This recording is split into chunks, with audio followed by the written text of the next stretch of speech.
did the wrong thing. Alright, one moment, everybody. We have start very momentarily. That took a little bit longer than I anticipated.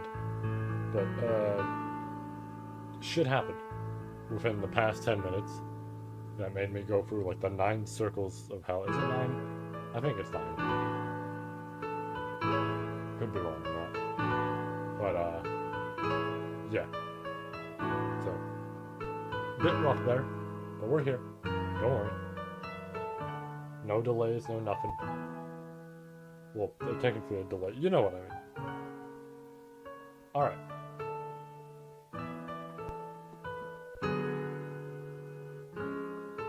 Set my chair back. And, now. Boom.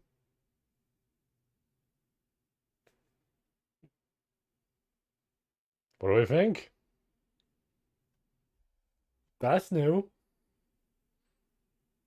Obviously, there's some renovating to still do here. There's gonna be another shelf there and everything. And this one's still gotta be smoothed out a little bit, which you guys can't actually really see the full thing of, but that's all right. I also have the power bar there. Don't mind that. That's just not really a good place for it. I could put it on top of the bleach collections, but I don't know about that. However, despite all that,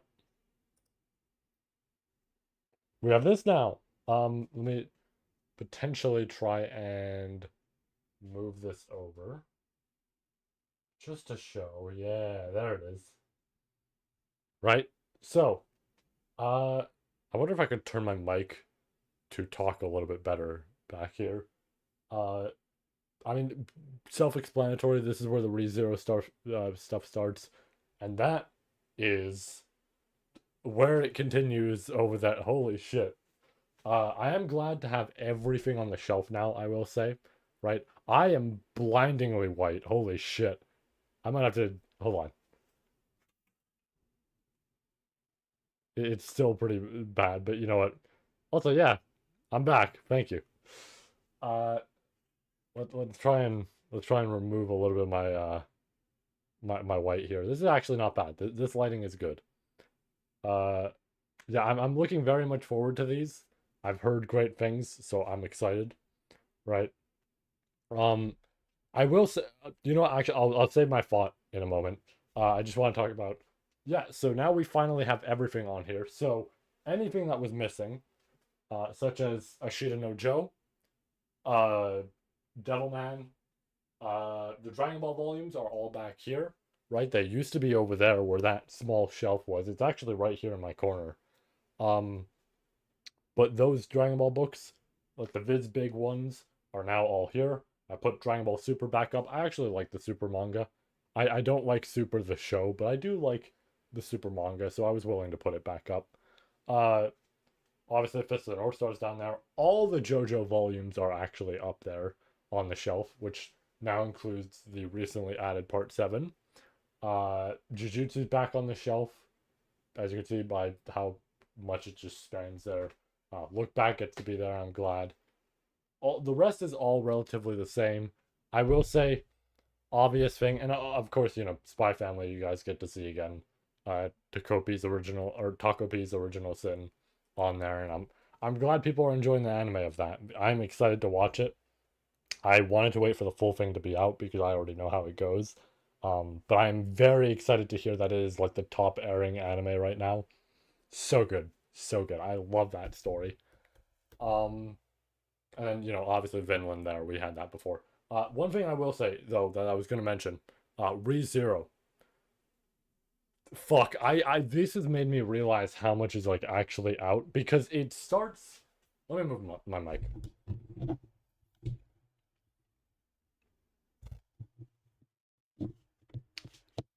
It's just apologies if this makes a lot of noise. Okay, it starts here, which is like understandable, right? So like of course, okay, starts here because alphabetical order, right?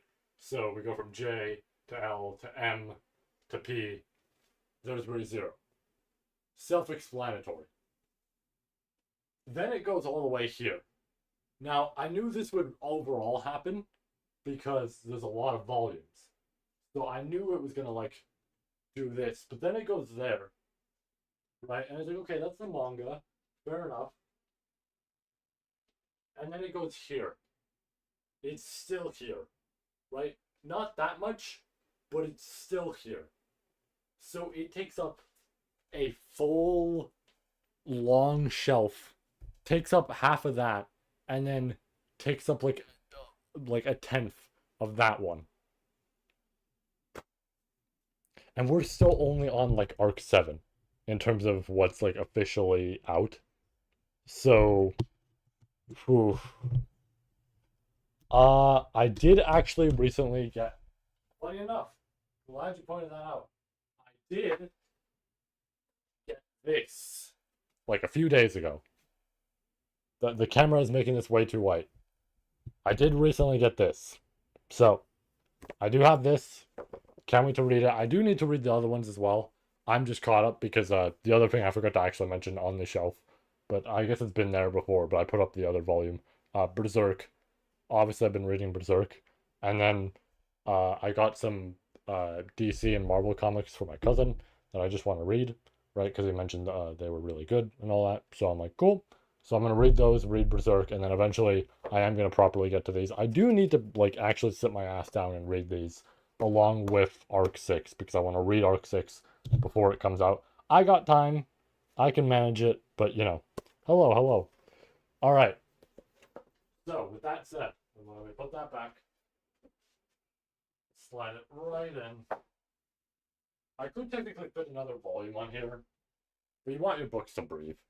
That's a really important thing, is you want your books to breathe. So, I'm like kind of keeping that room there. I didn't mean to click that. Hold on. Hold on. Give me 2 seconds. There we go. All right. Yeah, thank you. Thank you. All right. So, with all that said, we can move the camera back now that we're done talking about the shelf and everything. All right. So, we finally get to be here. We finally get to do this. Very excited.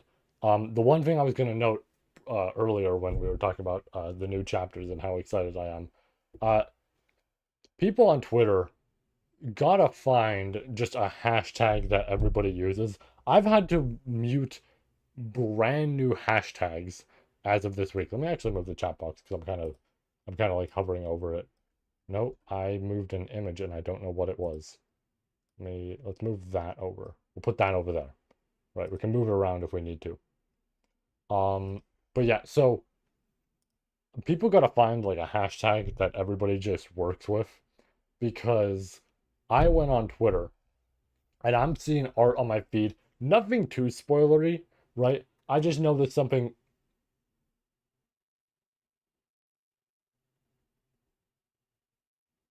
Sorry, there was a noise that like frightened me for a moment. Um, I just know that there's something related to Yay, right? But I don't know what the moment is. I don't know anything like that. So we'll get there when we get there. But I just saw that. I immediately started scrolling, and I was like thinking about it. Of like, why is that in my feed? Because I've muted like every possible word, and then I find out we're putting in new hashtags for like Arc 9, and I'm just like, why are we using brand new hashtag? Why are we making new ones? Just put ReZero Arc 9. I'm not trying to be an ass, right? But like, it's so strange to me that we have to put in a brand new like, oh, here's this, right? And it's like, people got to mute that if they don't want to see it. And then yeah, we're gonna do just chat. So here's the thing, I did want to do more, but I still have stuff I need to do today. uh I'm doing early. I'm gonna properly watch like a movie later and everything, so I don't want to be around for too long, on top of the fact that from what I saw, the chapter is 5,000 words. That's not bad, but that's definitely like an hour, right? That's about an hour's worth of reading, or I guess like hour and a half, around that range, right? Somewhere around there. So by all means, I would love to read more, but I think we take a calm, re-entry to doing all this. I think we don't go too absurd, and we don't go like, here's like triple chapter, live stream. I think we just keep it simple. We do one, We'll potentially do a double this week, right? We'll see how busy I am and everything. If we can't do a double, I'll just try to consistently do singular chapter every few days so that we can get caught up regardless, because it's only like 4 or 5 chapters out. It's not bad. It's not bad to, essentially catch up and everything. So we'll be fine. It's just for today. For today, at least, we will start with one, right? And that's it. And then I I I don't know when the next one would be. I'm gonna say Friday or Saturday. Either Friday or Saturday, we will do another one or two, and then so on and so forth. That's simple, right? So, with that said, I guess we might as well just get started. Let me turn some things on my phone off, just in case. Just in case. Let me do all that. Move that. All right. Cool. I also want to actually do the pop-out chat. I want to do the pop-out chat and then share the stream, of course. So let me pull all this up. I should just click this because that'll just bring up the live stream. Okay. We got this. We copy it. I take the chat from here. We pop it out. We close that. We open up Twitter. And then we put in finally back for more Arc 9. Yippee! I really like putting yippee on these. ReZero Arc 9. There we go. And boom. Alright, cool. So, with that posted, I think we're good to go. I think we are good to go. Alrighty. I do already like the art I'm seeing at the start of this chapter. I am glad, because I wanted to, obviously check the word count like I usually do. And I was a little bit worried that there would be more than one art piece on here, so I'd have to like constantly look away while also trying to figure out where the end of the chapter was. But we're good. We're good. There's only one. So it all works out. Okay. With that said, we are good to go. I still have a little bit of my drink from lunch here, so I'm just going to enjoy.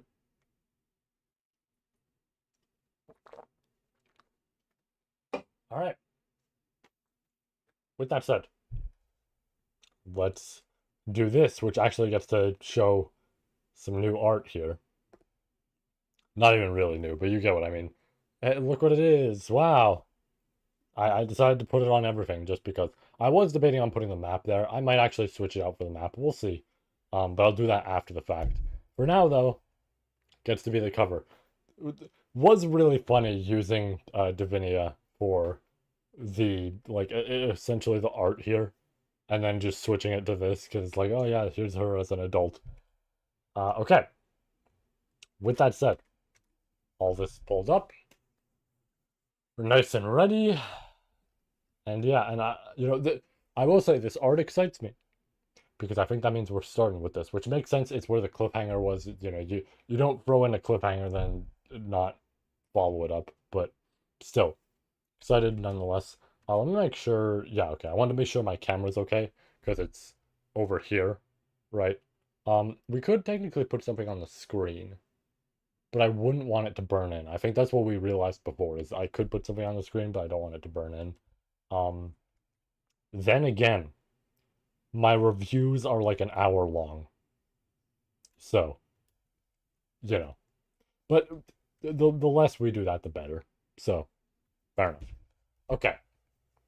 With that said, let's get to it. Let me take one more drink.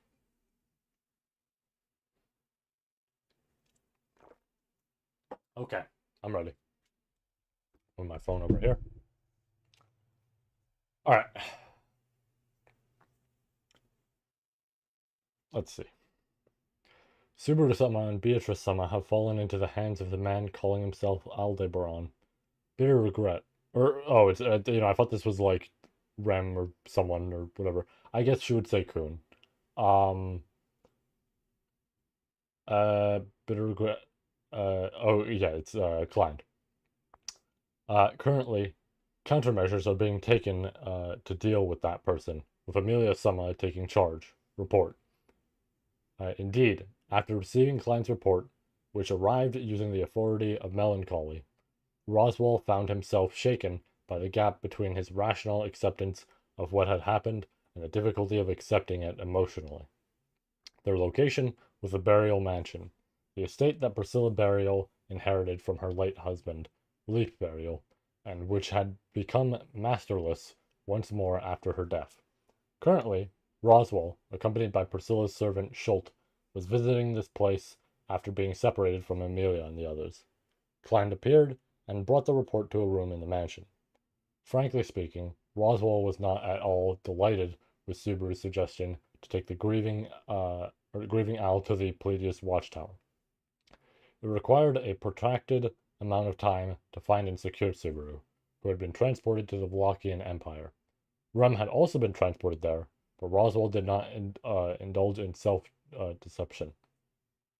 Roswell's goal was to bring Subaru back, and Rem's safety was secondary. Of course, everyone in the camp was happy that Rem had returned, but they could not be optimistic considering the time that had been squandered. They had to start working immediately to make up for the delay and in necessary measures to be taken for the royal selection. It was just then that Subaru came to consult with them about going to the Pleiades watchtower. What should be given top priority? Roswell tried to persuade Subaru from such a perspective, but he was unable to change his mind, and in the end, Subaru's proposal was approved. Nonetheless, Subaru's decision was not entirely without merit. Please, please, I humbly request you handle Al-Sama. Uh, oh yeah, it's Schult, okay. And the one who, yeah, I guess that would make sense because he's called Al, yeah. The one who said that, bowing their slightly curly pink crown of hair, was Schult, Priscilla Burial's servant and loyal vassal who had been carefully protected by her. Yeah, I do remember they brought up the fact that, like, oh, all these loops, which is so, it's so interesting in that regard because I think, I personally feel like that explores something that I'm gonna say hasn't been really explored with the series, right? And it makes sense why it hasn't. Um, but it's something that's very interesting with what it explores of the idea that Al loops to get the outcome he wants, right? This is a very, I might have even talked about this before, or the general idea of this before, but it's a very interesting contrast to Subaru, right? Subaru at first does have that sort of outlook of retrying if necessary and all this sort of shit, right? To get the best outcome. But eventually, he gets the help of others and all this sort of stuff happens. So that makes sense. But it's in contrast to someone like Al, right? Who technically, yeah, he gets the help of others, but he relies on his power. He relies on that territory. And if he has that territory, he can do what he wants, right? Like you mentioned with Roswell, like, 4,000 loops just to do it. Like, he will use that ability of his as much as he can to get the outcome he wants, even if it hurts others, even if it essentially just breaks away at him and, chips away at his mental state or whatever it may be. He will constantly do it to reach that. And I really like that contrast between them because it shows this essentially this very stark difference between somebody who is willing to ask for help and not rely on that ability that's, you know, pretty bad for both him and others, right? Especially with what Echidna shows as this possibility that other timelines could keep going, right? No guarantee that it does, but like she's brought up the idea of it couldn't, you never know, right? Versus Al, who just does not give a shit, right? And then obviously both being interconnected with Echidna. It's great. Love it. Love that shit.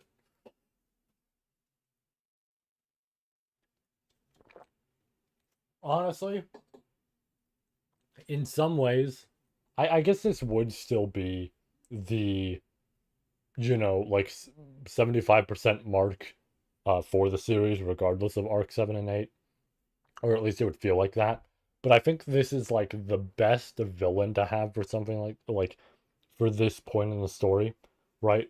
Because I'm trying to think of like every halfway sort of point. Maybe not halfway, but you know what I mean, like every percentage of 25 and all that.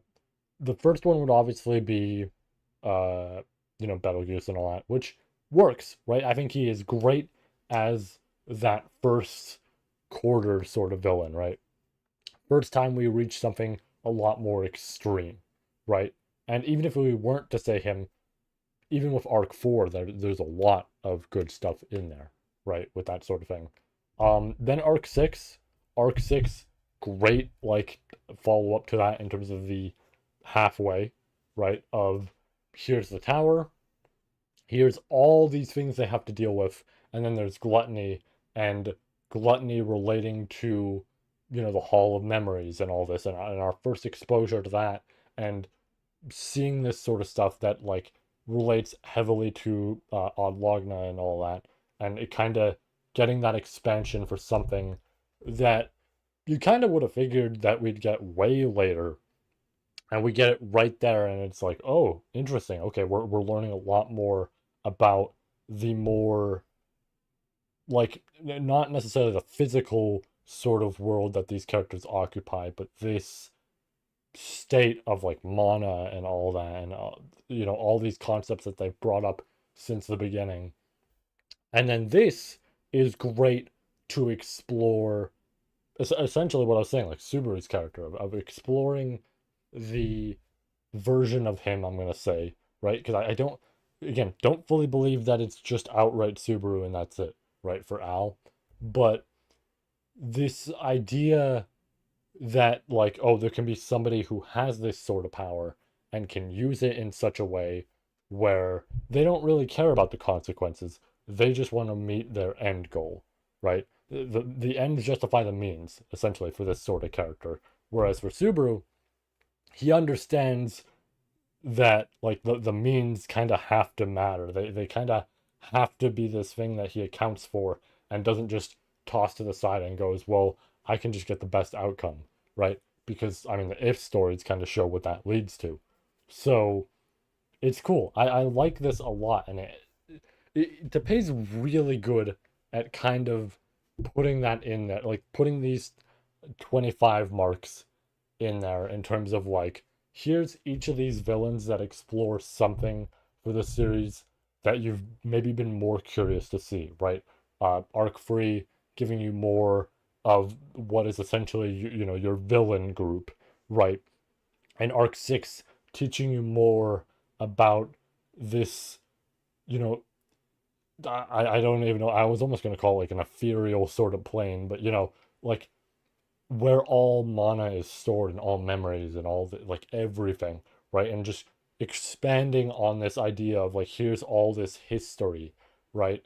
And honestly, I think you could lump Arc 4 into Arc 3 and just say, like, yeah, that also expands on a lot of what you learn about, like in 400 years ago, And then this, like I said, going more into something like Subaru's character and showing a different side of that.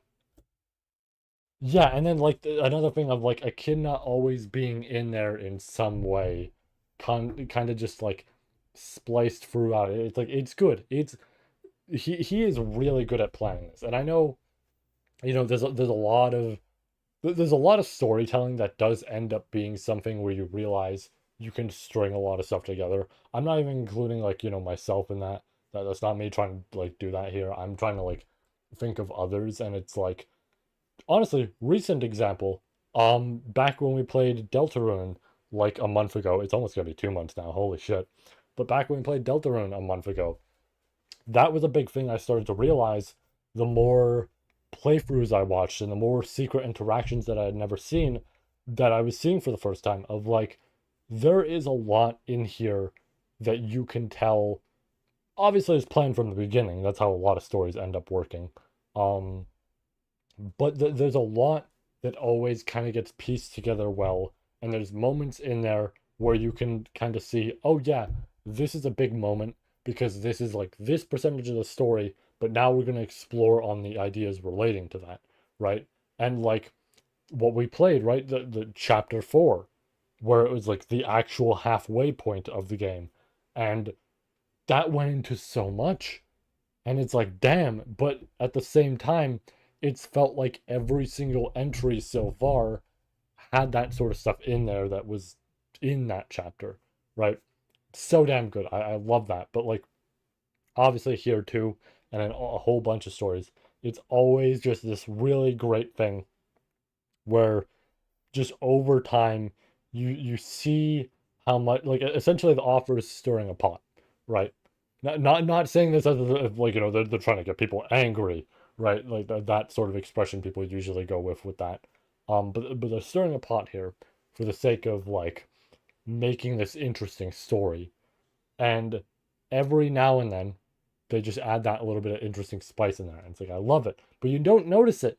You don't notice it until the author points it out to you, until you taste it and you go, hmm, like that's pretty good. And then they mention, oh yeah, I put some like pepper in there or something like that. And you're like, oh shit, he put some pepper in there. I'm actually noticing that now, right? Like every bite you have or whatever be or every spoonful, you kind of notice that sort of thing. And that's what it feels like with a lot of writing is that author sitting there and occasionally putting stuff in. And at first you think, oh, that's fucking like cool, but like, there's, I don't know what else to say. There's just an interesting story moment. And then later more is revealed, and then you sit there and go, oh shit, that was there the whole time. Huh. Like it's cool. It is one of my favorite things of storytelling. It is something obviously that gets me happy to write, right? It's something I love about writing is you get to do that sort of thing. You get to be the person putting that spice in there, and it's fun. It's a lot of fun because then, people pick up on stuff and realize, oh shit, wait a minute, right? Like there is actually I am gonna mention one thing.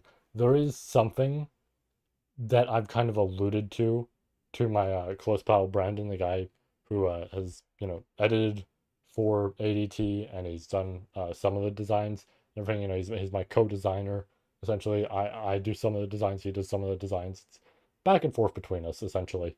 I usually do whatever he makes. Obviously, I usually do just end up incorporating that. He's actually responsible for Divinia's design. Um, but in regards to that, what was I gonna say?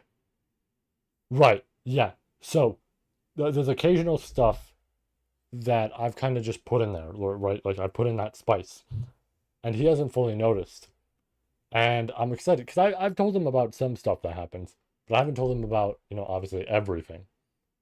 So it's always fun when I put that sort of thing in there, and then he realizes later, oh shit, you did that. And I'm like, yeah, I did that. So it's great. It's pretty damn great. Like as a writer, it's fun. As a reader, it's fun. It's just something that's really great to experience. Let me take a drink.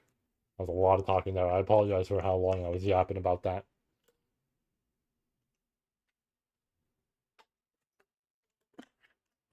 All right. Not the coldest that water could be, but you know what? It's nice today. It's actually not that bad. It's warm, but I have my fan going, and if my fan is going and I feel pretty all right, that means it's not too bad. That means it's not too bad at all. I was actually debating, obviously, on streaming yesterday, but was busy with shit. And then also, even if I wasn't, it was hotter. It was much hotter. I don't think I would have enjoyed that. So yeah, it's fair. All right, back to where we were.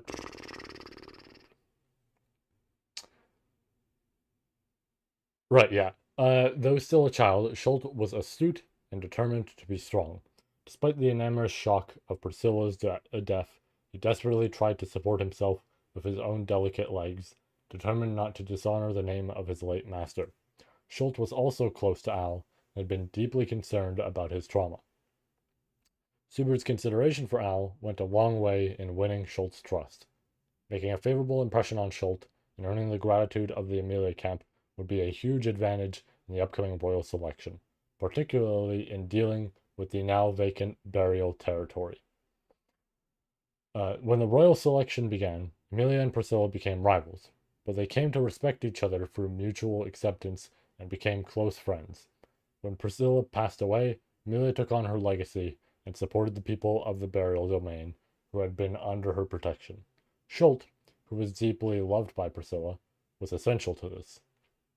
Amelia also promised that she wanted to be friends with Priscilla after the royal selection, so embellishment was just embellishment was just artistic license. Hence, Roswell reluctantly sent Subaru and the others to the Pleiades watchtower, and chose to accompany Schult back to the burial domain. However, that had been a mistake. Subaru summoned the others. Then, what about Garf? What happened to Garf? Garf went with them to protect Subaru Sama and the others. Unfortunately, Garfield was defeated by Aldebaran's schemes and suffered serious injuries. He fainted. We had hoped the effects of the divine protection of earth spirits would take effect. But the fact that he was injured in the Agra sand dunes, a region filled with miasma, proved harmful, and its effects were less than expected. Weak. Garf. As Roswell pondered, Frederica, who had accompanied him back to the burial domain, overheard Klein talking about Garfield's condition while he was with Subaru and the others, and looked down in regret. Yeah, I guess I didn't consider she would also kind of be there. Her expression did not show disappointment or dismay at Garf's failure to fulfill his expected role, but rather a deep sense of relief at being alive and concern for what hardships he faced. Roswell was also relieved that Garfield was alive, but I don't understand. Aldono's strength is nowhere near Garfield's. Of course, Garfield's mind still has a lot of room for improvement, so it's possible that he was attacked mentally, and his opponent took advantage of that weakness. With Garf, that is the most likely explanation.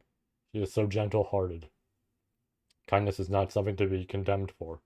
Even if it's for disciplining oneself, there is no need to choose harsh words deliberately. Highlight. You're always like this whenever this sort of thing comes up. In response to Klein's thoughtful words, Frederica gritted her fangs with a complicated expression. The relationship began more than 10 years ago, when Frederica left the sanctuary began working for Roswell, but the rift that opened up between them was difficult to reconcile. No, yeah, it's fun. Subaru hit him with some shit, and he's like, that's pretty cool. I gotta start doing that.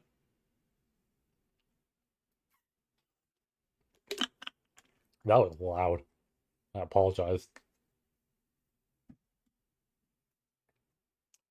At first, Frederico looked up to Klein like an older brother and followed him around, calling him Ni-sama, at all times.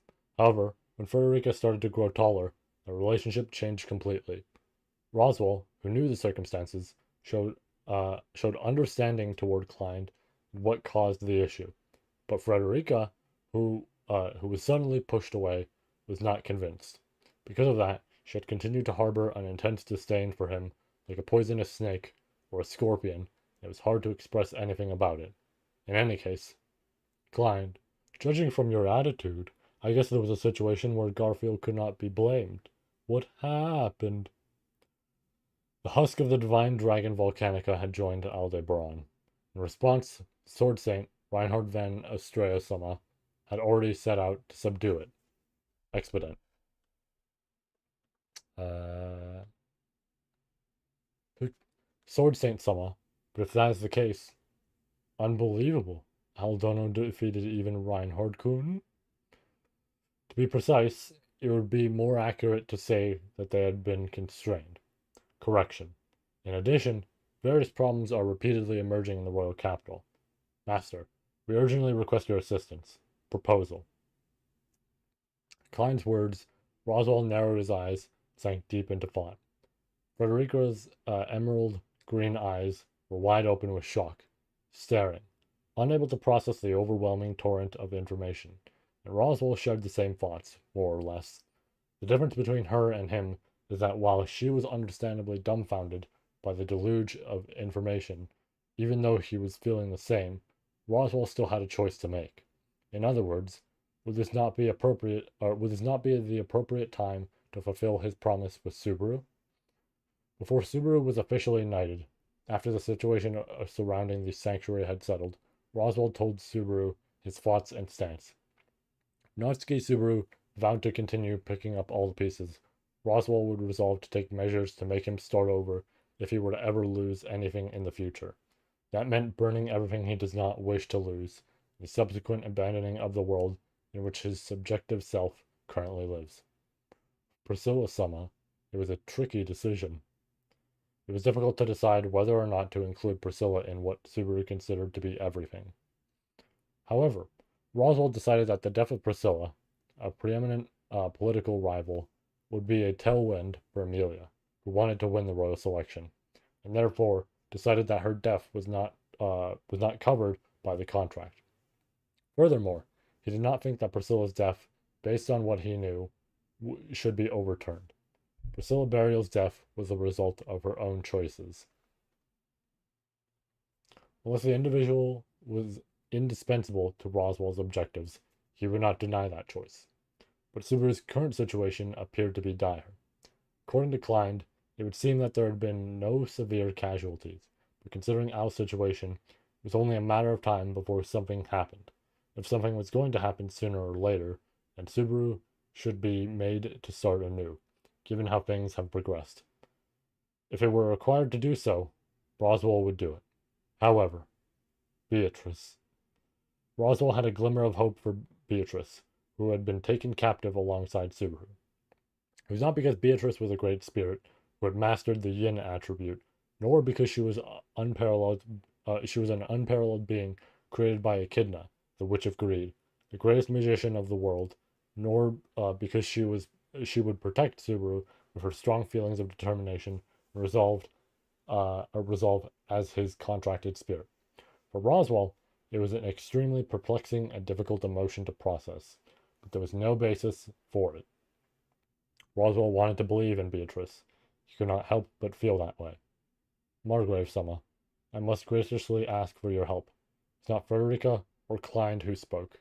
Schultz, who had been present in the mansion's reception room at the meeting to discuss the future of the burial domain, interjected. When Klein appeared, after using compression to teleport, Schultz repeatedly exclaimed, "Huh?" and "Ah," in surprise at his report.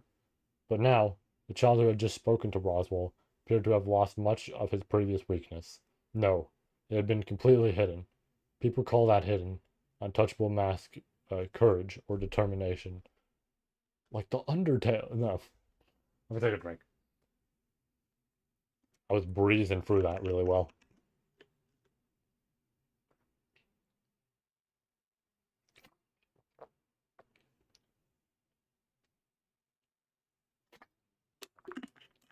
Oh, alrighty.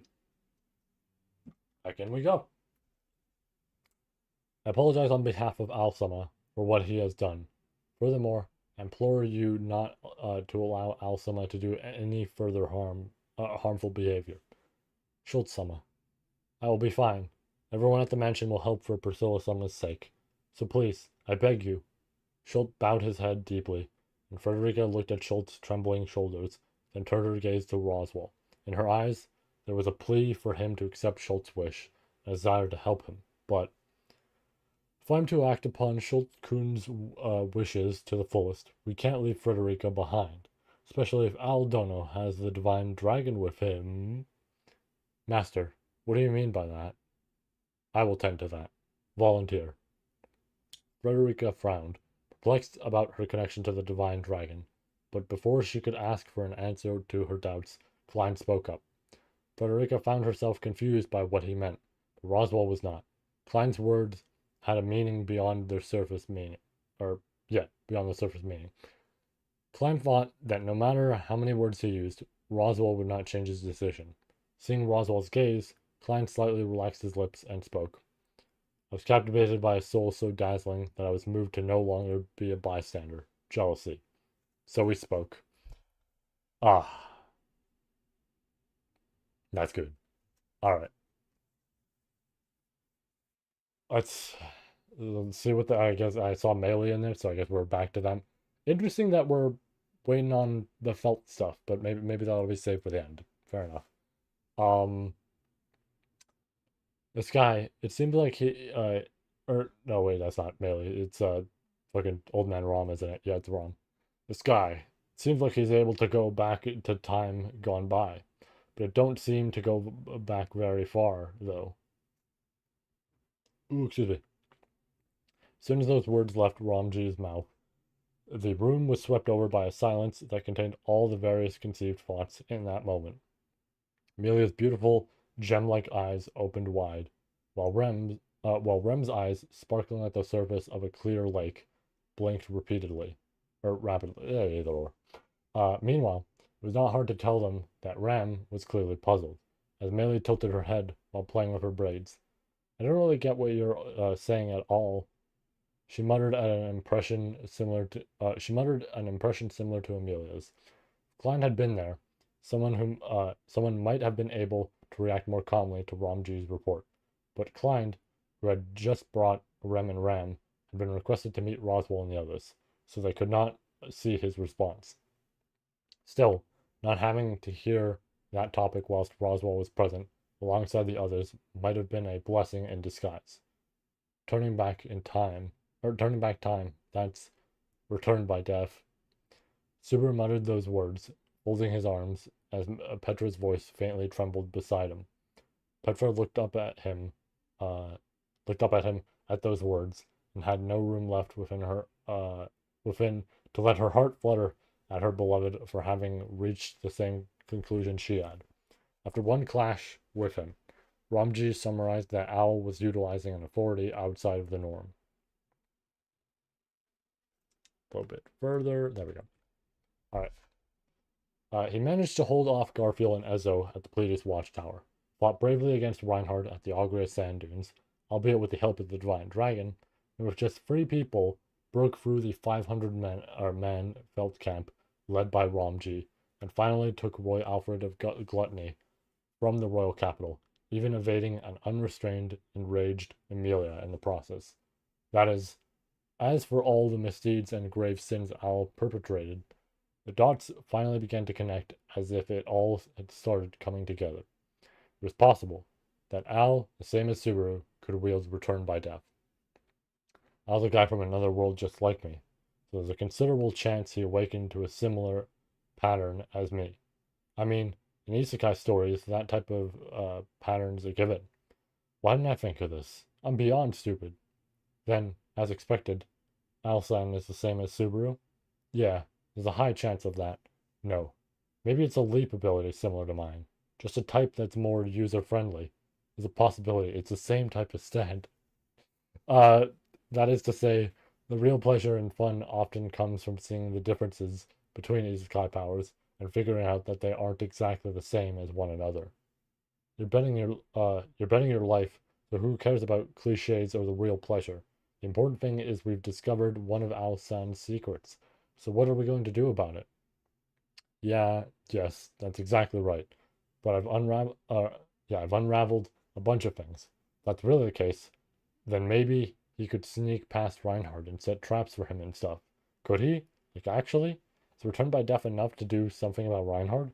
Wouldn't you need to die like 100 times? For doing?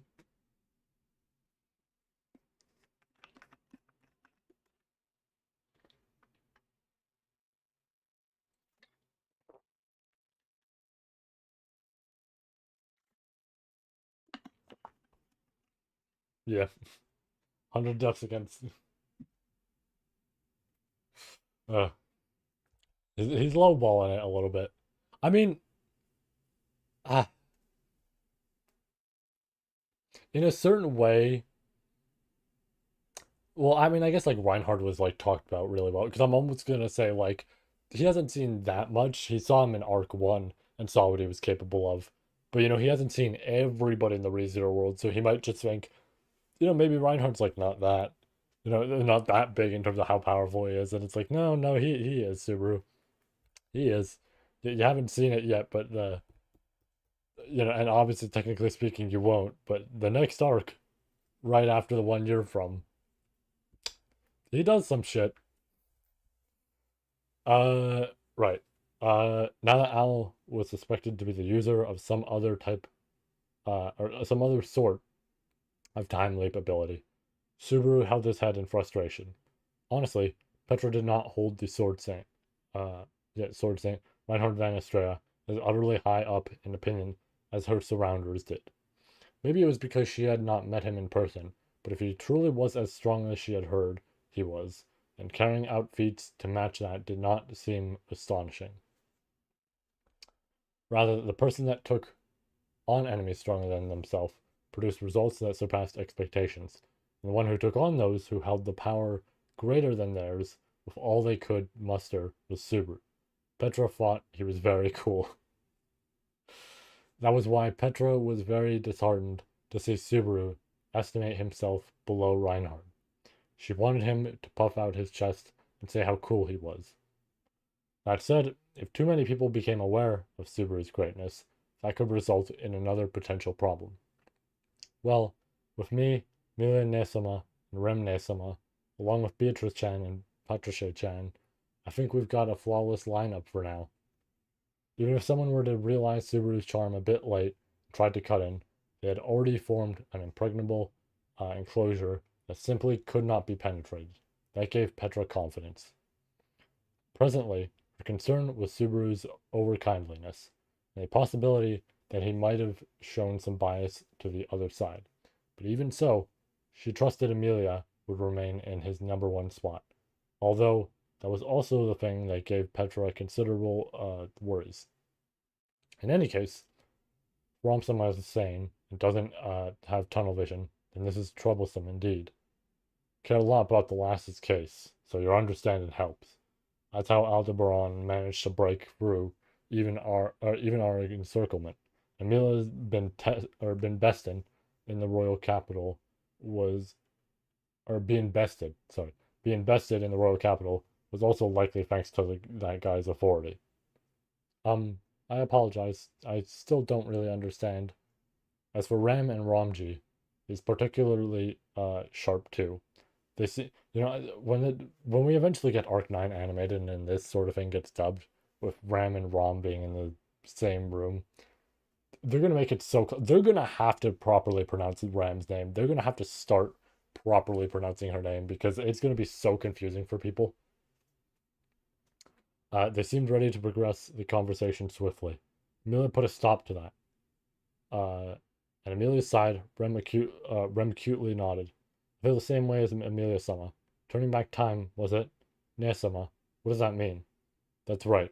Ram-sama didn't sufficiently explain matters to you, Rem, who have just woken up and aren't yourself yet. Take a look at this. That's a gold coin? Yeah.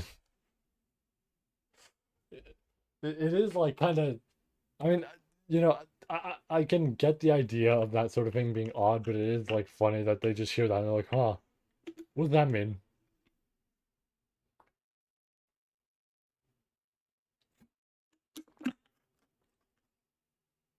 I have one more drink.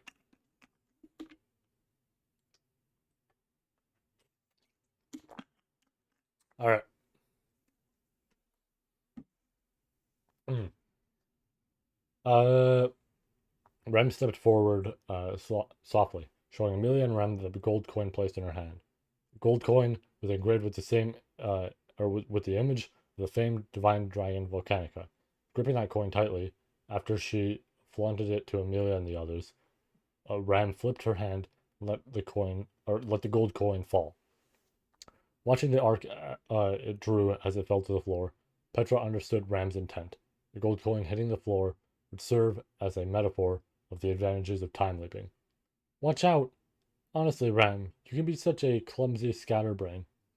Nesama is sometimes unexpectedly careless. That's also part of her charm. But, before the gold coin hit the floor, Amelia, moving swiftly, picked it up. She returned the coin to Ram, as Ram said something somewhere in the midpoint between comforting and encouraging. The expression on Ram's face, after she retrieved the gold coin was full of meaning. Hey, wasn't Ram trying to show that if it falls, or show that it falls if you didn't know that it would? But if you had known it was going to fall, you could stop it? Probably, but this works out. Let's leave the explaining to Ram sama, or Nesama. There's no time to be all content. All content chatting with Amelia Nesama and Ram Nesama. Feels a bit bad for leaving it to Ram, but while Amelia and Ram were still catching up, Petra shifted to the next issue. She racked her brain on how to really deal with Al. She wanted a bit more details on whatever Al's authority was. If, just if, it turned out that they could refute Subaru's earlier speculation. Petra-chan, are you okay?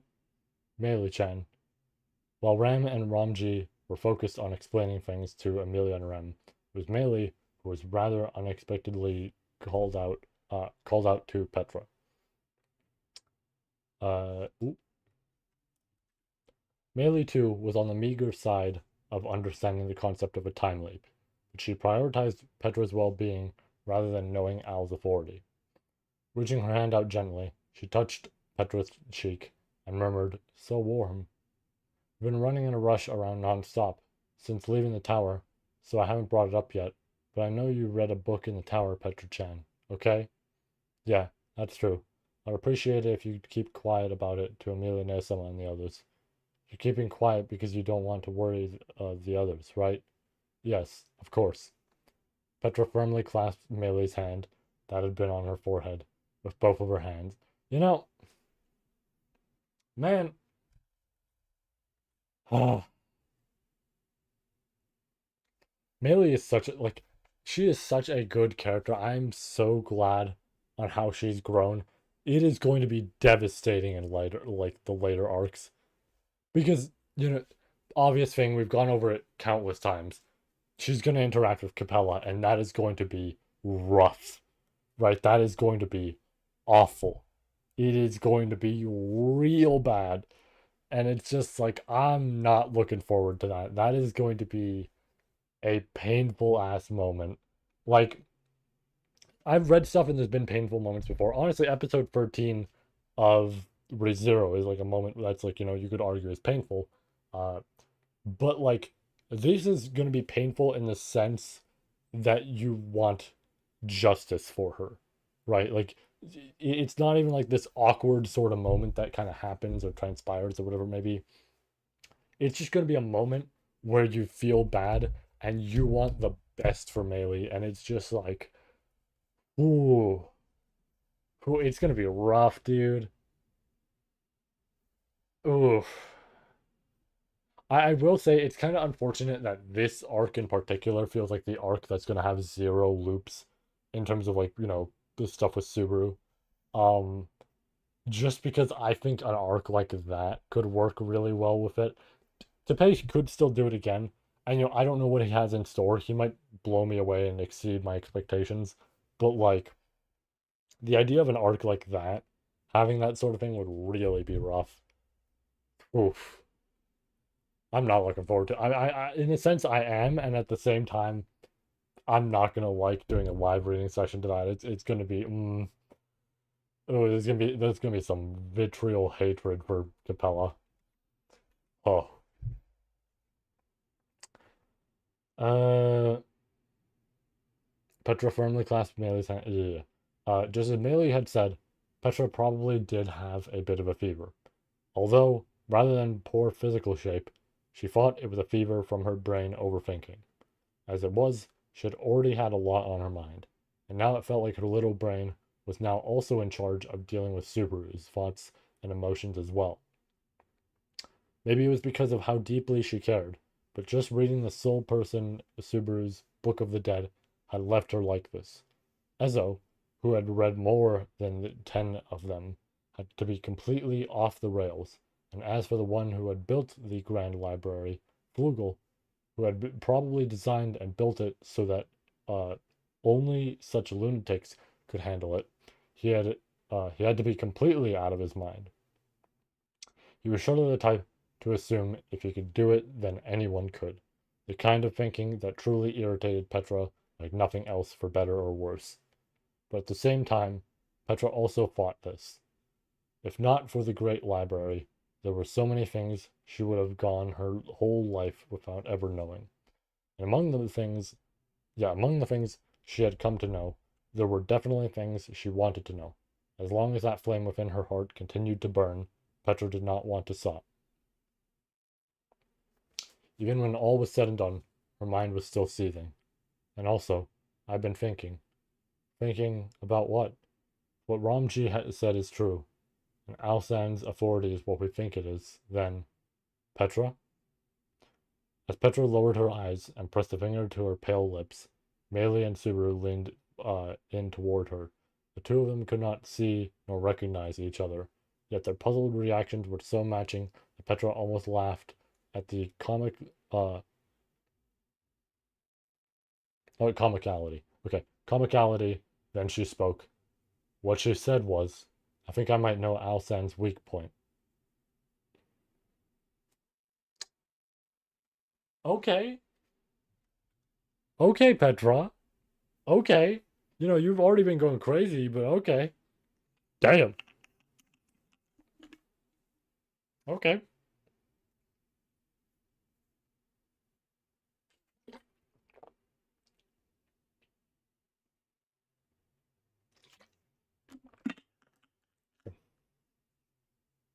All right. You know, I've had my complaints or critiques, either or, about Arc 7 and a little bit of Arc 8, just a little. Um, I mainly liked Arc 8, obviously, but you know, honestly, I think that really helped build into Petra's character, and now what we're getting here is like the maximum payoff. Honestly, I would be surprised if people still, because I've heard that people don't like her as a character. I don't fully get why, right? I don't fully understand it, and I think this arc will really help people. If they don't like her by the end of this arc, I am going to be a little bit surprised, right? Because it's like, I'm not going to say like the opinion invalid, right? But it's just like, I will be a bit surprised because I'm like, why, right? In that case, it's just like, she got a lot here, right? Uh, ooh, excuse me, sorry. Wait, let's chat about forgiving that.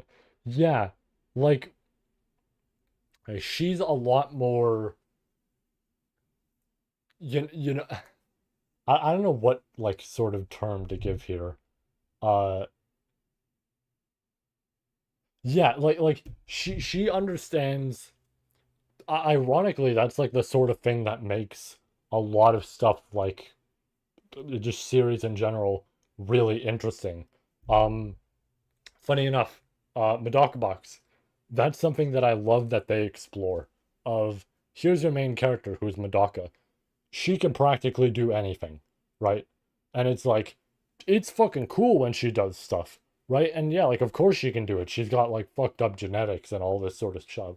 But like, she can, right? Not just because she's the main character, but what she can do. So it's like, yeah, she doesn't struggle that much. And then you get like, she's your main heroine, and then you get your main hero sort of character in the form of Zenkichi. And it's like, yeah, so this is just a dude.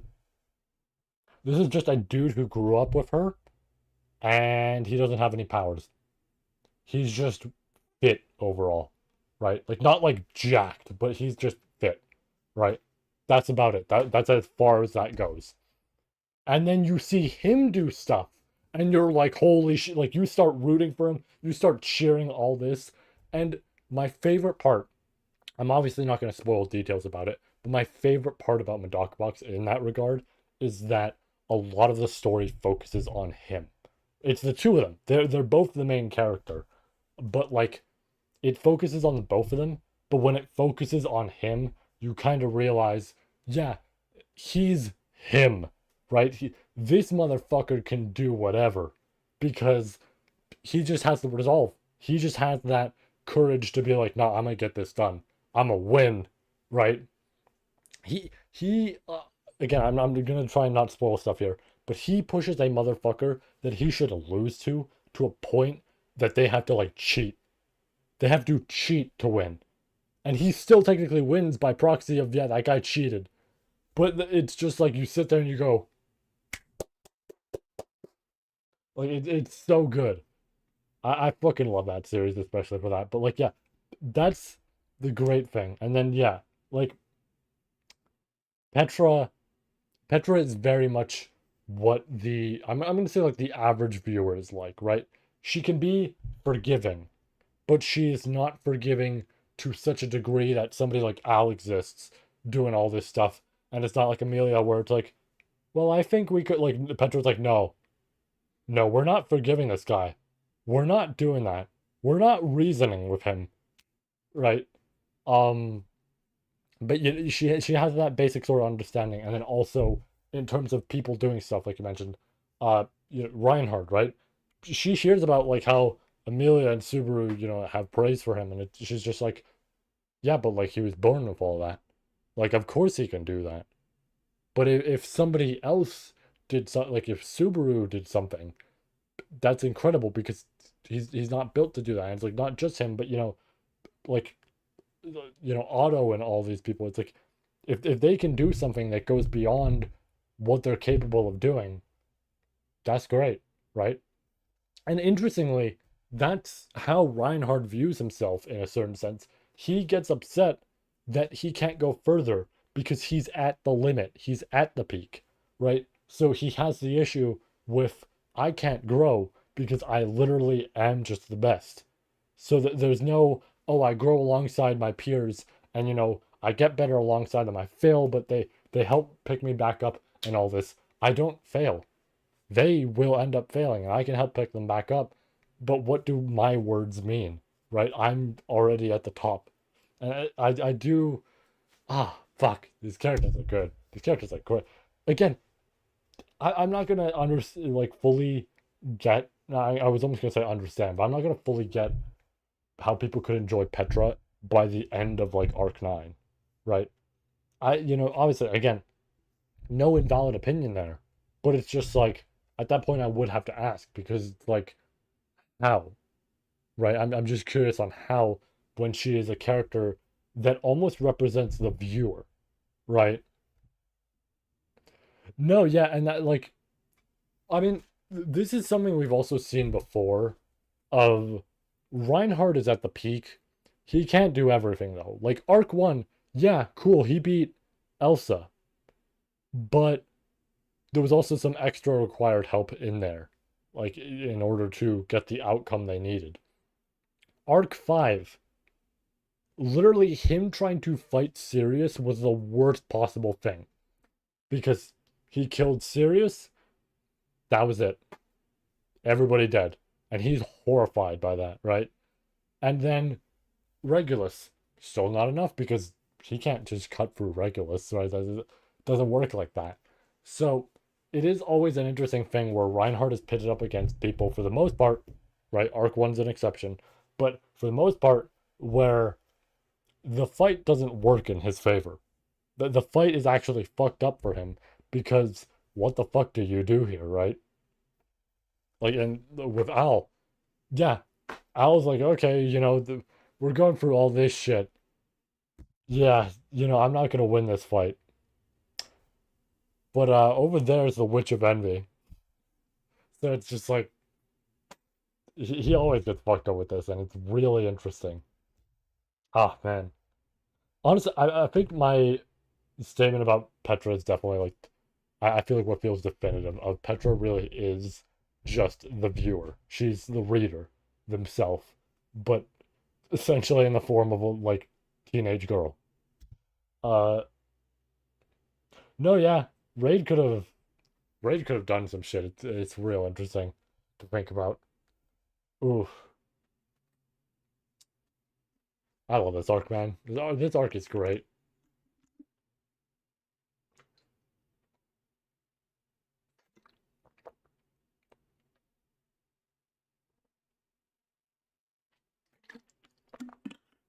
I will say it'll take a decent bit for it to pass arc 6 for me because we did the obvious thing. If it's still available, if it's still recorded what I did, it did. Yeah. We did this, right? So I think it could potentially, like, here's what I'm thinking. I think by the end, right, this is just my thought. I don't like to put multiple entries up there, but I could move this up, right? I think by the end we could do that. I'm not going to move it up right now, but I think by the end we could potentially do that. Um, I do still think there's a decent bit to go before this even moves, like, it essentially has something move past it, right? Like it technically moves down. Um, Arc 6 has a lot. I don't know that it's happening, but it's possible this could move up. It's possible. I think I think with this content that I've read so far, which is like literally only a chapter since last time, uh technically two, because we did the tier list before the final chapter even came out, I'm pretty sure. Um this I was gonna mention, uh I think this has a very good chance of at least moving up because it is consistently good, right? That's my big thing, is it's consistently good right now. So I could see it, but I don't know. I think absolute though, it stays here. I don't think I don't think it moves down at all. Tepe would actually, this is what I would say, is Tepe would actually have to be like doing stuff that I don't like.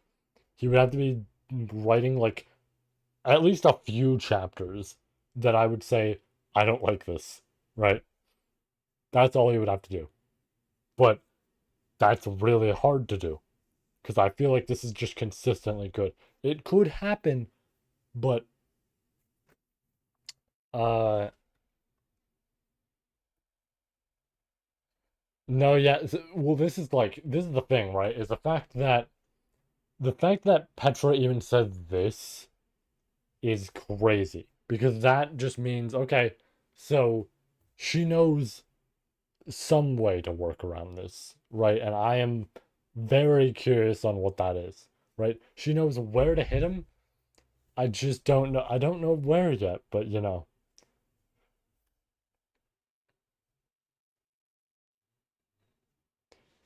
No, yeah, this it is obviously like possible for a proper from zero sort of moment. Um, you know, that would be correct.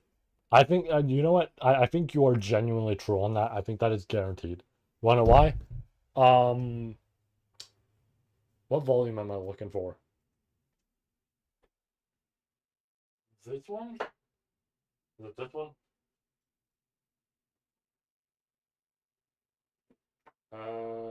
Yes. Okay, this and this one. This is why. Just organize them there. This is why. So, in this hand, I have volume 6. This is where uh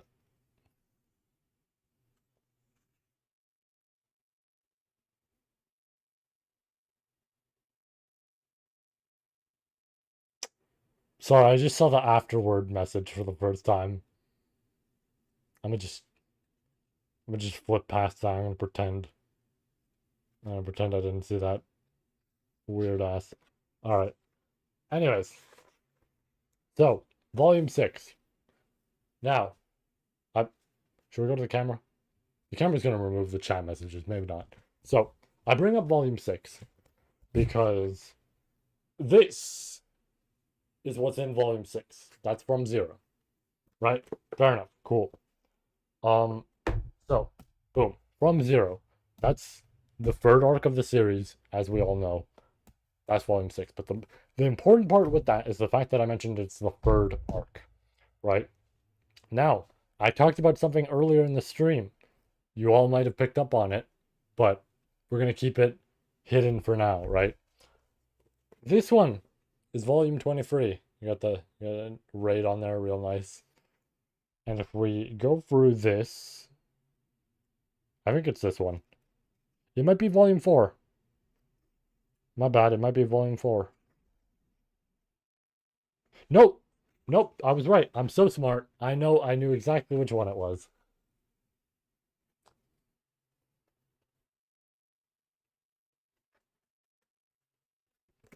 That is also essentially a from zero moment, and that's arc 6. If we want to go even further, there's the thing that just outright states from zero. This doesn't really count. I'm just saying it states from zero. But if we want to go further, the the obvious the obvious one, right? That's where it outright says from zero, but this is this is the proper one, right?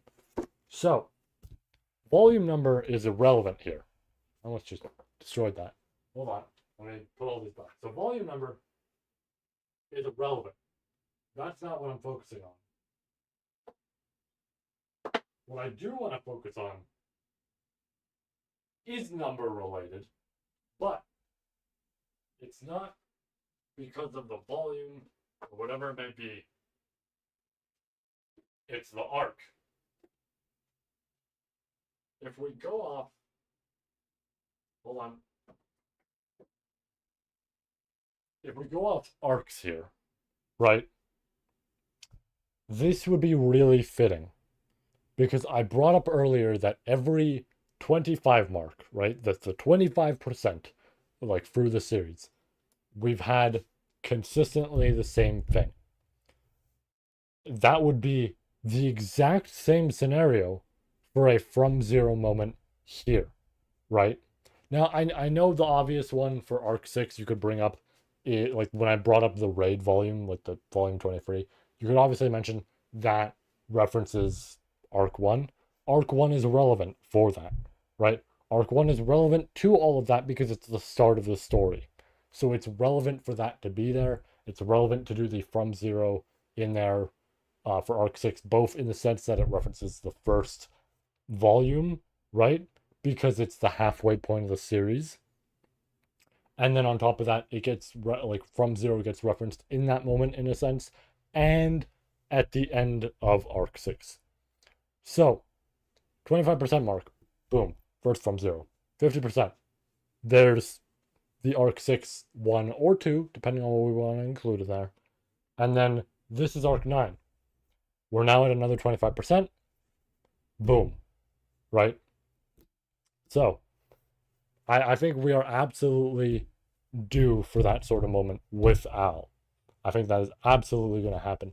I am curious on if we do it again for the finale, what it might be. Could be Satella, could be something like that. Right? Him doing that with Satella. It'd be a little bit odd because I guess she's never outright said his name, obviously, but you know, it might be a little odd considering she's there in a sense, but could work out well, right?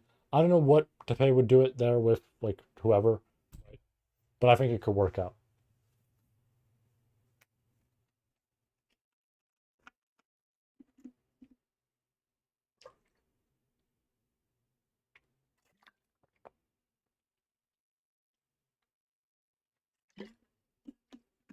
He's always cooking.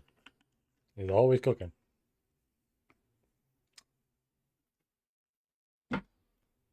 All right. You know, I do realize you brought up the amazing guy quote. I also could have brought that up with the fifth volume. I think it's fifth. Double check.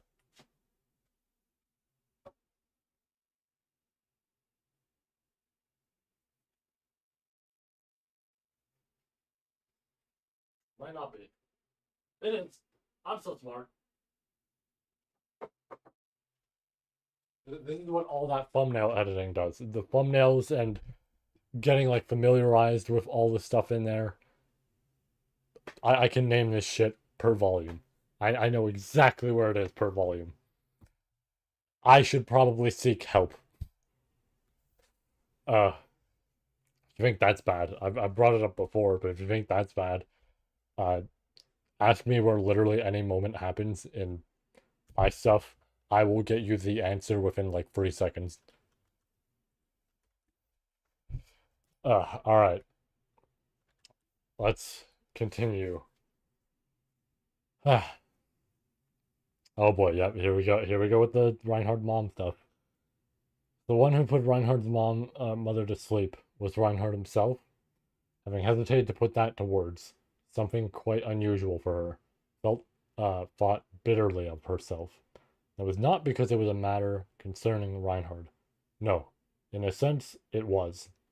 Since their initial meeting, Felt was constantly being thrown off balance by Reinhard.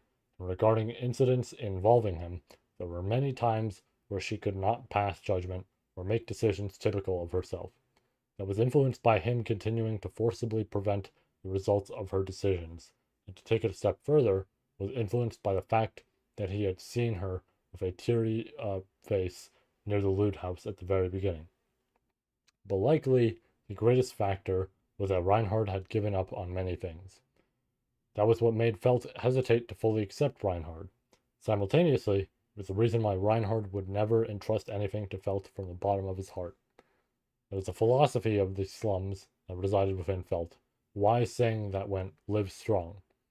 No matter where one was born, no matter who one was, the saying believed that a person's spirit could survive no matter what might befall them. When taking that philosophy into consideration, Reinhard was not living strong. Be it as a lion or as a dragon or as a human being, Reinhard was half-hearted. But if part of the reason for that was the truth that Felt had just come to realize, nah, that's so, it doesn't add up. However, Felt immediately refuted the hypothesis she had just come up with. With a certain conviction, Felt carefully examined the relationship between Reinhard and his slumbering mother, Luana Astrea. But supposing that Reinhard was aware of the truth, his actions and conduct up to this point would not make coherent sense.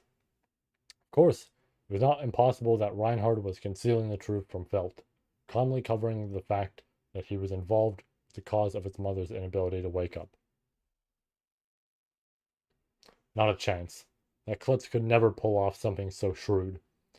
Was there anybody in the world besides Felt who could have described Reinhard like this? Well, those who foisted their ideals and dreams upon the Sword Saint would surely harbor objections, but the garbage treatment of Reinhard within the Felt camp had been relatively normalized. The sisters Flam and Grassus had known him for a long time. They took advantage of the familiarity to embarrass Reinhard with their cute sarcasm. And the stray dogs divorced from notions of respect, Gaston, Richens, and Camberley, uh, incessantly bombarded Reinhard with a well-grounded stream of bad-mouthing. Quick drink.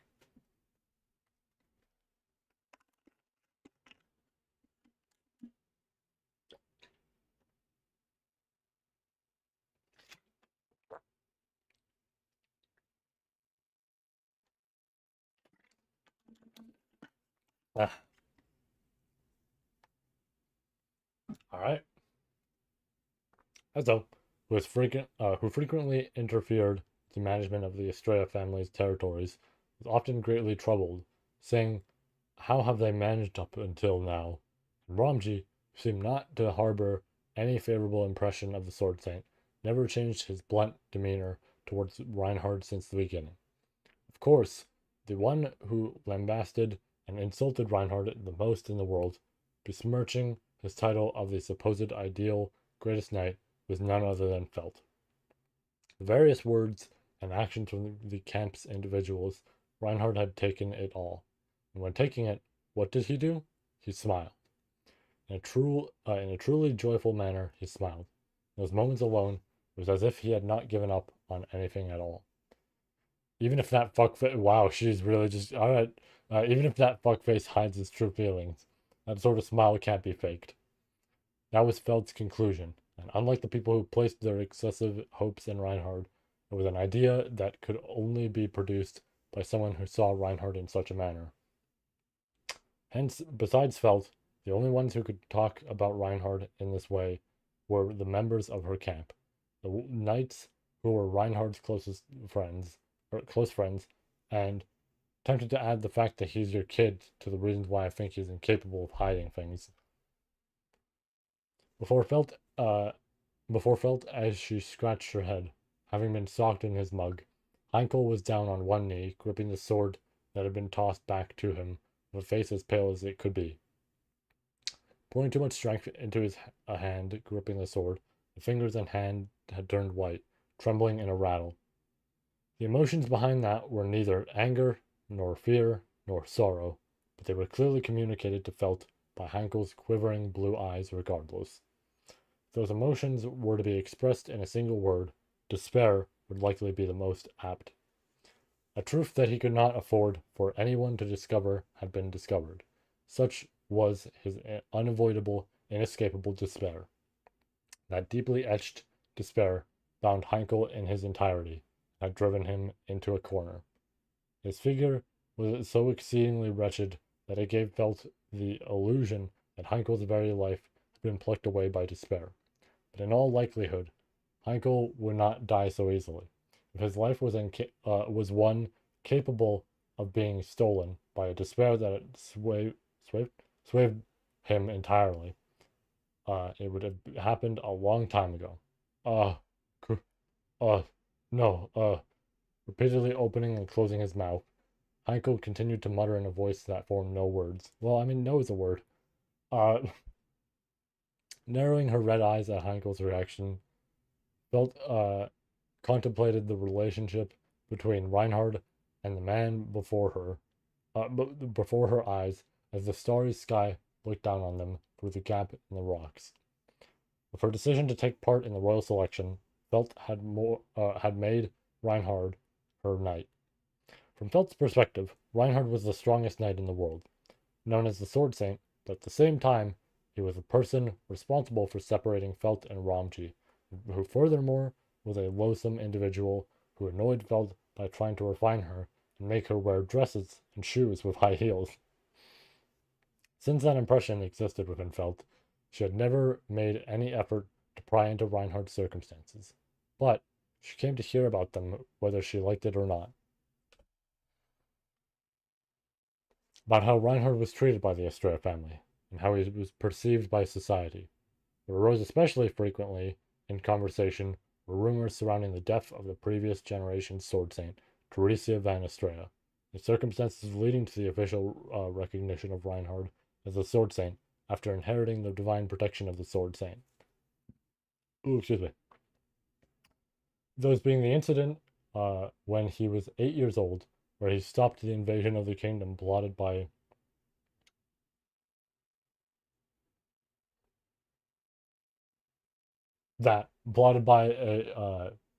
of the free countries, and the unerasable stain of his complete obedience to Heinkel Estrella in the years that followed, persisting until around the time he joined the Guard.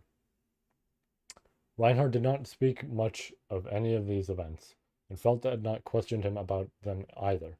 But it would not. But it would now. I'm like messing this up a lot now. But it now gave her a strong feeling of unease.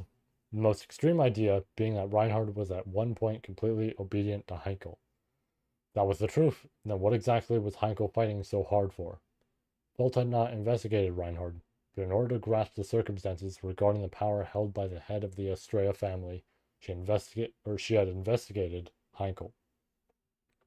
Heinkel had quite a poor reputation, but most of it was about his failures as a knight and as a father, and everything Heinkel had tried to forcibly accomplish using the name of the Estrella family was entirely in an attempt to gain the means to awaken the slumbering Luana.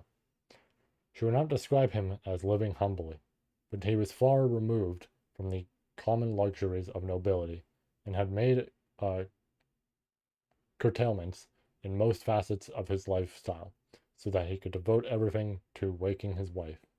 That was the impression of him that she got from the numerical figures. But if you really had Reinhard's complete obedience, you could have done anything you wanted. In both fame and might, there existed nobody in the kingdom who exceeded Reinhard. He might have had the integrity to deem it unacceptable to ever use Reinhard for his own purposes, but now if Heinkel was anything like the rumors suggested,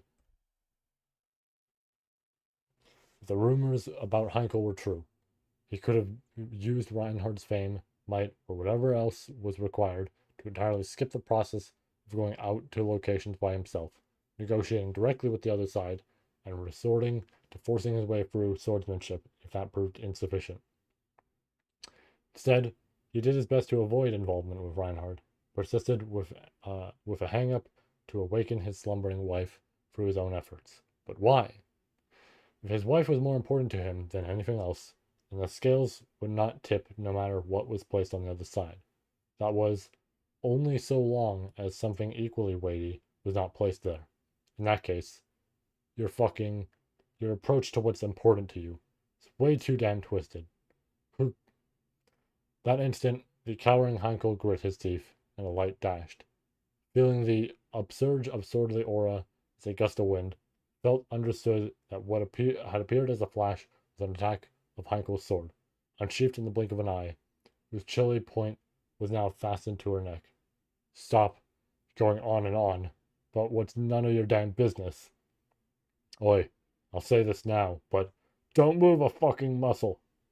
With his eyes bloodshot and spittle foaming at the corners of his mouth, Heinkel's shout caused Felt to bite the inside of her cheek, lamenting her own blunder of excessively pressing him. Unlike earlier, when she had hit him in the back, when it was clearly just a threat, the current aura being emitted from Heinkel was charged with a defiant intent to kill.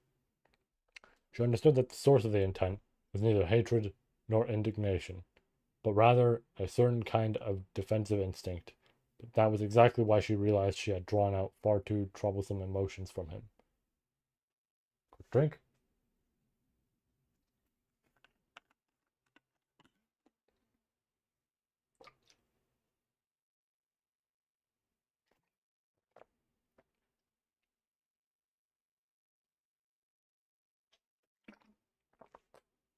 Damn, I am breathing through this thing, but that probably means we're towards the end.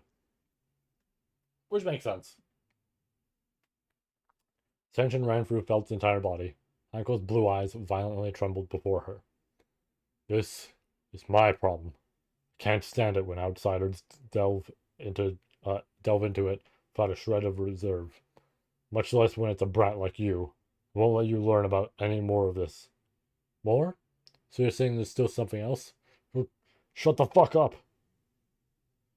Catching on to something at the end of Heinkel's words, Felt unconsciously blurted that out. Right after she thought she had once again triggered a violent tremor in Heinkel's expression, he erupted. Then, the tip of his sword was drawn back, but for a moment before accelerating, and it thrust forward and a step further, happened the instant before that could come to pass. Begging you, please don't do anything to provoke the old man. Gah!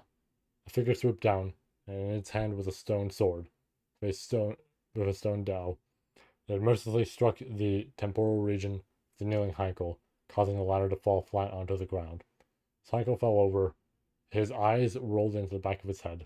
Standing beside him and shrugging his shoulders in exasperation was Aldebaran, who had intervened when the situation grew perilous. And in response to Aldebaran's entrance, Felt softly snorted her nose. Bastard, you were just watching until I was in serious danger, weren't you? Though you were also just talking to the old man with a hunch that I was keeping an eye on, or keeping an eye out to make sure you didn't carelessly get yourself killed, Felt Chan. That ain't a cute way of conducting yourself. After all, I absolutely hate being called cute. Sticking out her tongue with a bleh, Felt gave Aldebaran no thanks whatsoever for being saved. Only checking to see the collapsed Heinkel had not died, she sighed. With Heinkel's last few words there, it seemed like there was still something else with Reinhard. He was a sword saint, seemingly the reason behind his mother's slumber. Something else was on top of that, which Heinkel was hiding.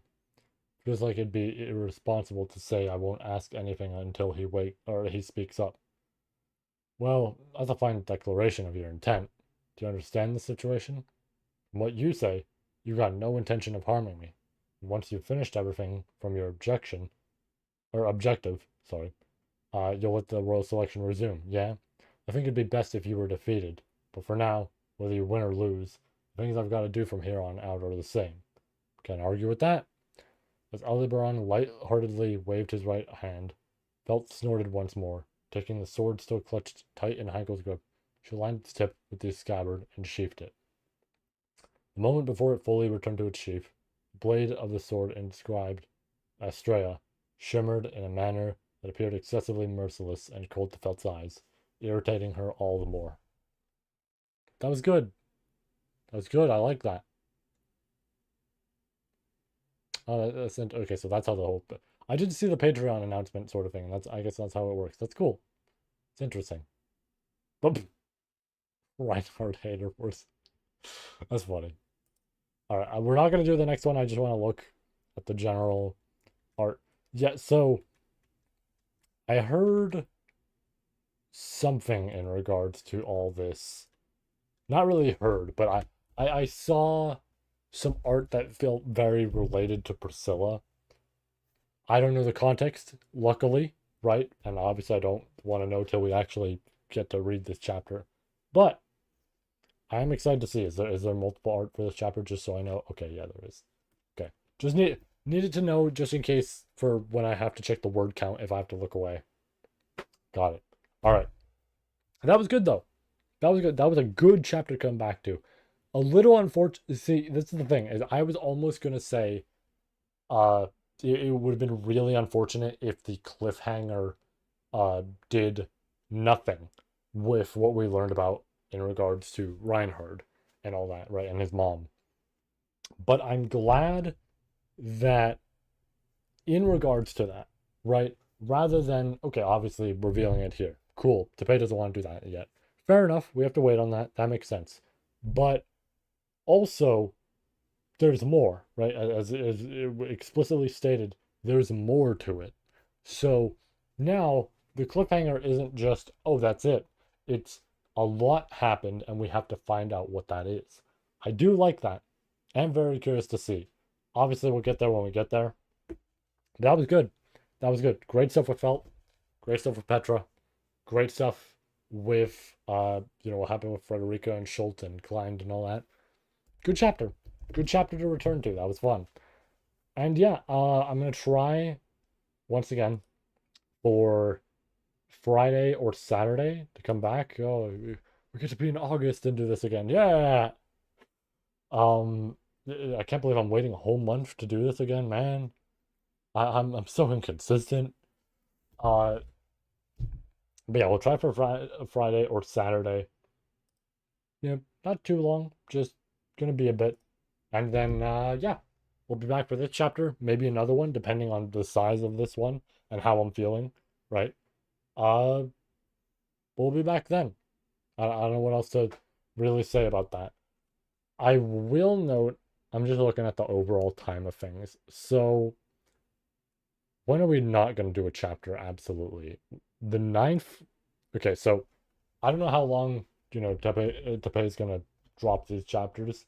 Uh, so just in case, I'm going to give a heads up on things. Ninth, no, right? Ninth, we're not going to do a chapter.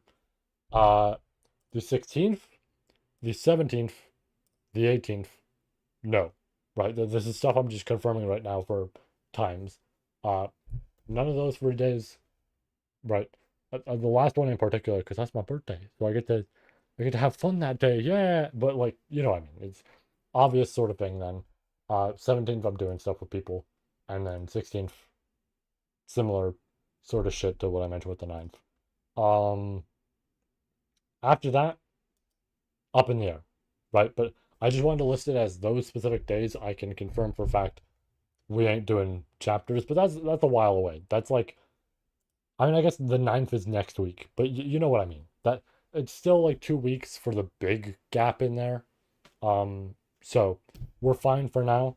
I'm just saying if Tapei drops the chapter in 2 weeks and then it gets translated, and it's translated around like Thursday, let's say, like the Thursday of or whatever maybe or the Friday, uh, the next chapter is gonna be like Tuesday or like the next reading session is gonna be like Tuesday or something like that. But that said, we're gonna end off there. So that was good. That was fun. I'm glad I got to show all this off because this is cool. I like having this. It's an even better background. We have a ton of books here. The one unfortunate thing always is going to be the shelf down there. You guys don't really get to see the shelf down there, but there's a shelf. Unfortunately, you don't get to see it, but it's there. That said, though, again, we're gonna end off here. So take care. Have yourselves a nice night. Stay safe. And yeah, we will be back hopefully Friday or Saturday for more. So again, have a good night, and that'll be all. See you then.